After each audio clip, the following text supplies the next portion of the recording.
So okay, many people have kind of a sense how display advertising works, but I think now I'm going to cover like how it started to how it is now, just to make sure and to indicate that influencer marketing is kind of following the same, let's say, steps in history-wise that display advertising did, and there are some, let's say, merits to that, and there are some opportunities, and that is why we also created this campaign type.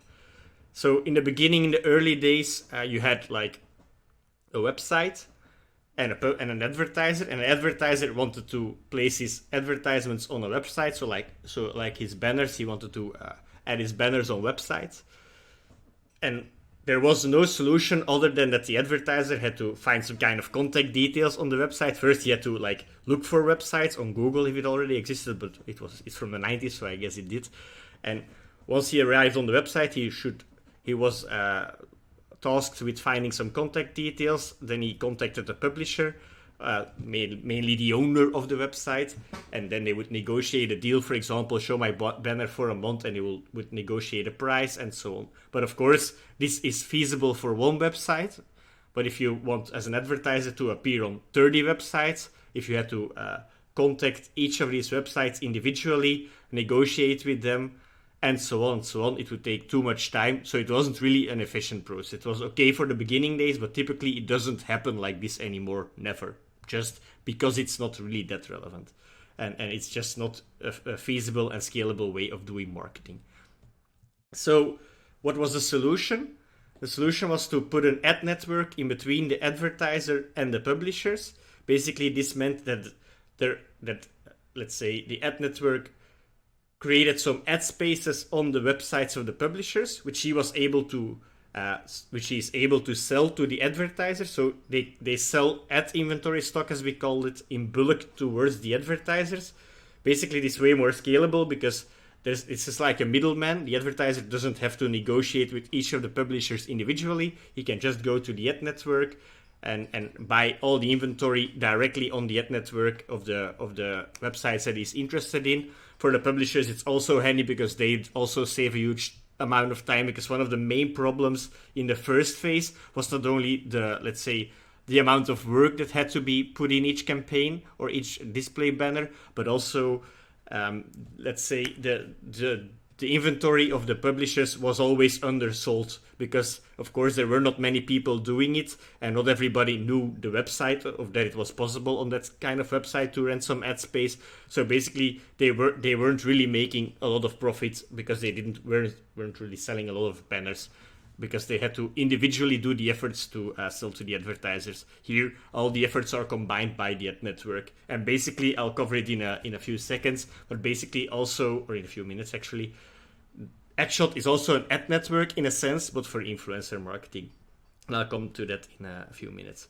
So, okay, now it's still quite, let's say, tangible. You can still quite follow, but now it got really complicated. So if you look at the contemporary market of display advertising, it's really, really difficult, because this is what they call programmatic buying, and you can see that a lot of parties and a lot of steps have come in between the advertiser and the publisher to make things more scalable. So I'm just going to briefly and in really high detail explain how it works, because I'm not an expert on this. So there are people who can do this better, but to just let you know how it works. So an advertiser wants to still do bannering. He can launch a bannering campaign on a demand side platform. So he can launch a campaign where he enters his budget, some targeting criteria, like I want to appear on these kind of websites, or I want to target this kind of customers. His offer goes directly into the ad exchange, and he's placing an offer like, hey, I want to buy ad space. On the other hand, you have the publishers with the ad networks who let's say, manage the stock or the ads inventory of all these publishers.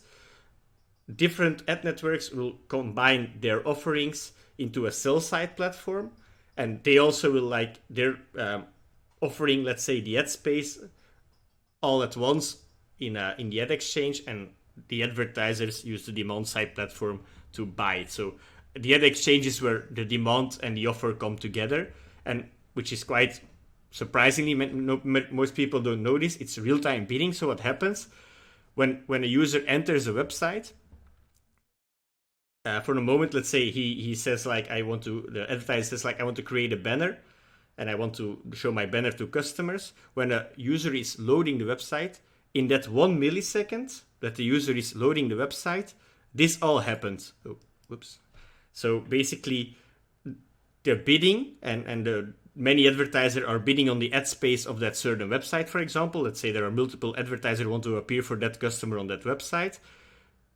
The winning advertiser, so the one with the highest bid and also is the most relevant, but that's a whole other discussion, is already picked before the website has been fully loaded and his banner is shown. So it's an insanely quick process, and it's from a technological point of view, this is really, really impressive and really scalable. But even though there are already many let's say parties in this ecosystem, there are even more because there are ad servers, extra providers or that manage the data, and also third-party providers who can enrich the data that you can even target better as an advertiser to reach certain people because they have more information about these kind of customers. So from a technological perspective, it's really scalable. But because it's that scalable, there's also some, let's say, downsides to it, and I'll discuss it in a second. But you have, as you can see from the beginning, there was a direct collaboration, a direct relation between the advertiser and the agency. There was a lot of control for both parties. The publisher could control what kind of advertisers he would allow on the platform. On the other hand, the advertiser would know where, on which websites his ad would appear. Here it was also still a bit the same concept. Okay, it was a bit facilitated, but let's say there was still a quite tight-knit relationship between the advertiser and the publisher, an indirect one, but still a close one. But here there is a serious lack of control between, let's say, the banners of the advertiser on one hand and control of the publishers with which ads are shown on their websites. So in summary, when we're talking about display ads, what are the perks? They're super scalable. There is budget control. Like I said, if you're creating a campaign on the demand side platform, you can enter 10,000 euros. You will receive some kind of estimates. And once your budget is depleted, the campaign will end, so you will never go over budget. It's also a massive reach because if you combine, let's say, all the ad networks worldwide, I don't know how many reach you achieve, but multiple times the amount of population of the world. So because of course there is that many ad space, there are so many websites. Each website has multiple ad spaces, typical ad places where they can load banners and so on. It's also easy to assess the performance because it's all programmatic. It happens with script, so it's easy as an advertiser to also gather, let's say, the metrics and see how many impressions were generated, how many clicks were generated, and so on. And because it's all programmatic once again, and it deals with cookies and these kind of things, you can really target at an individual level. You can really say, like, I want to target somebody who has just searched for holidays in Spain, and I want to show on a banner where I offer my residence in Spain, for example. So this you can really narrow your targeting quite narrowly to really a contextual situation, which is basically almost individual targeting. You see, and you can even, if I recall correctly, you can even individually target. I think Carglass, it's a let's say another manufacturer, but they repair glasses inside of cars, so the windows of cars. And if they try to determine whether the viewer is what kind of car he owns, whether it's a Volvo, a BMW, and so on. And depending on that information, if they have it, if they can be quite certain that this person who is visiting that website is a BMW owner, they will show an ad of a broken window of the car of a BMW. If it's a Volvo owner, they will show a Volvo with the same broken window. So that's really on an individual level, but it takes, it's quite impressive, but it also takes quite some, let's say, knowledge and effort. It's not something that's easily done. Okay, so these were the upsides. It's super scalable and so on. But of course, there are some huge downsides to it.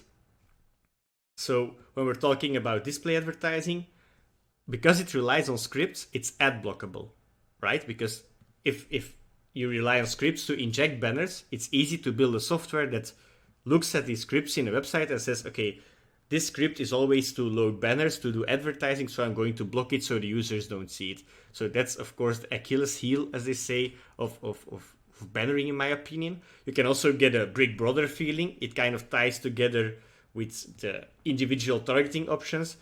How do they know that I have a BMW in the car glass example? So that's something that people are not always that comfortable with. So it's, let's say, the question of how far will you go in targeting. I know, for example, that Target, it's a retail chain in the USA. They know so much information about their customer that they basically, for each customer, they receive a different brochure in their at their homes with different products, which are really always super relevant because they know really well what kind of needs this individual customer has. But deliberately, they also put in their irrelevant products just to make sure that it's not becoming too creepy. Like, I bought this yesterday in the supermarket and now I see an ad of all these products. So they are really watching me. So that's not something positive. And typically that is one of the things which also translate into the use of ad block, because people just don't want these kind of things. Also, it's can be considered quite intrusive. Impressive and kind of scary. What's privacy again? Yeah, true. So that's why people are a lot like, I don't want to, this is going a bridge too far for me. Some people also think like, they're listening to my phone and all these kind of things. So when people are really scared of all these kind of things, it's normal that they will rely on adblock because they just don't want to see advertisers and they want to protect their own data in that sense. So that's a really big issue of display advertising. And now we're saying that it's also quite intrusive. When we're saying about, let's say, websites, the display ad is created to grab attention. So basically they want to stand out.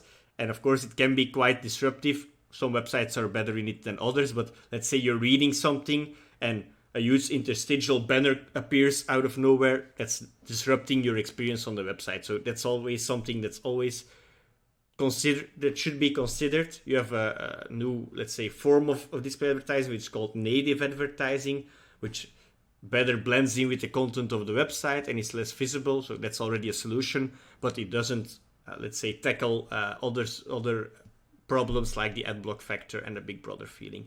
Also, low CTR. I said in the beginning that the first banner ever achieved 44% click-through rate. I think right now it's really not that much. It's always less than 1%. And another big problem is ad fraud. I think the spend in display advertising is multiple billions. I think even 40 billion or something each year. But 30% is paid to ad fraud. And how does that work? So basically, like I said, you have the publishers, the websites. They will create a website that is not really targeted at normal visitors, but it's targeted at bots who visit the website. They are called crawlers. But they show advertisements on that website. And they try to, let's say, mislead the ad networks and so on, by thinking that these are genuine visitors, so they will get paid out per impression on their ads. But basically, the website is run for bots and viewed by bots. So there is no real value for advertisers, obviously, because no real human has ever seen the ad. So that's also a big problem, especially if it's 30%.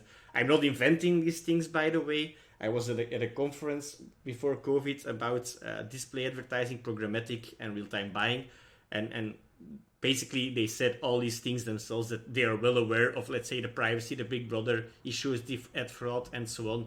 So these are, let's say, obstacles that they also, as an industry, should tackle further down the road.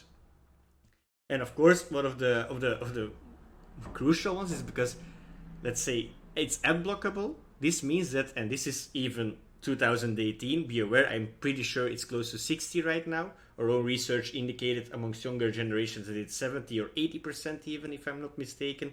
But this means that, at least according to these numbers, almost 1 out of 2 people won't even see your display ads. They're completely unreachable by display ads because they will get ad blocked. So this already has a huge deficit to the efficiency of display advertising as a medium, as a marketing medium to reach viewers. So